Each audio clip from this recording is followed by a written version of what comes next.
The Demon Girls volleyball team didn't let the pandemic prevent them from practicing. They just used a little creativity, and it paid off with the first Southwest League title in 10 years. Like most athletic activities this past school year, the volleyball team had to improvise to get their game together. You know, this year without a lot of gym time, we're playing grass volleyball, which is doubles, and that really helped. I can't imagine what our season would have looked like if we hadn't done that. I think communication, for one, was a big part of the grass game, and also control. I think we just learned to trust each other, and you know, when there's 6 people on a court, it's a lot easier than just playing doubles on grass, so it was super helpful. When there's only 2 players out there, the confidence level, you have to figure it out. And there were so many courts that I was wandering around coaching, but I couldn't stand on one court and coach the whole entire time. So they were having to figure it out, and they didn't get subbed out. So with all of the girls came back with a lot more confidence. I know they all could serve and they all could pass.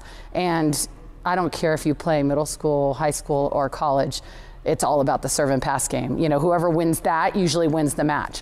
And so I think that confidence really, that was what kind of sent them into a positive note at the beginning of the year. The girls volleyball team started the season with an experienced team. 6 seniors, along with a few freshmen and sophomores, finished the season with 10 wins and only 5 losses. They ended league play 7-1 to take the title. In addition to the 2-on-2 games that honed their skills, Coach Refalato worked on drills to improve her team's serves, passes, and hits. Our practices were just repetitive, like the middles need to run this, and so it took a lot of work at practice to just keep going over and over and how to work together and figure out how to not get in each other's way, because that was a huge struggle for some of the younger girls, because if the ball's up in the air, they think they are supposed to hit it, but sometimes they're not. And then sometimes we land on them and it got a little bit messy, but I would just say practice. We just practice it over and over, and Drills. Yeah, lots of drills, yeah. Unfortunately, practice was put on hold right before the regional tournament, when some of the team members were exposed to the COVID virus. The hiatus took its toll, and the Demons were eliminated after losing their first 2 matches.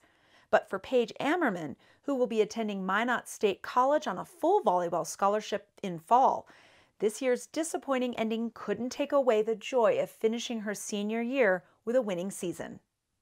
It was an amazing season, and I don't think I would trade any of it for the world. I mean, the end was not what we maybe wanted, but you know, everything happens for a reason, and I think for the most part we had an amazing season, and we should all be proud of it. For, you know, the younger generations to come, I think they'll definitely follow in these footsteps, and I think that us seniors have left a way for them to, you know, get into this program and also achieve big things. So yeah. We congratulate all the graduating seniors of the Demon volleyball team and wish them well. Thanks for watching this edition of the Demon Spotlight on the Local News Network. I'm Wendy Graham Settle.